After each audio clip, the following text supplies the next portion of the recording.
Hi friends, எல்லாம் நல்லா இருக்கீங்களா? இன்றைக்கி நம்ம பார்க்க போகிறது ஒரு பாவக்காய் பொரியல். இதை வந்து கசப்பு இல்லாமல் எப்படி செய்கிறது, குழந்தைங்கள கூட எப்படி சாப்பிட வைக்கிறதுன்னு வாங்க பார்க்கலாம்.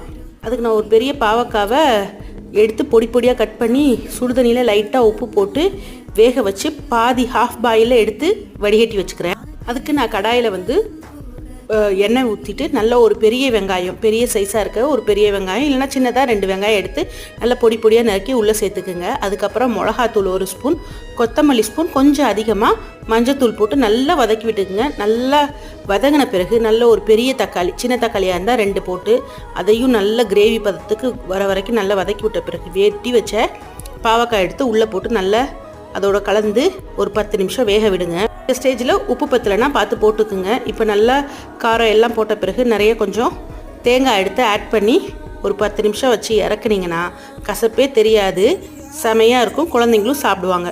ட்ரை பண்ணி பாருங்கள்.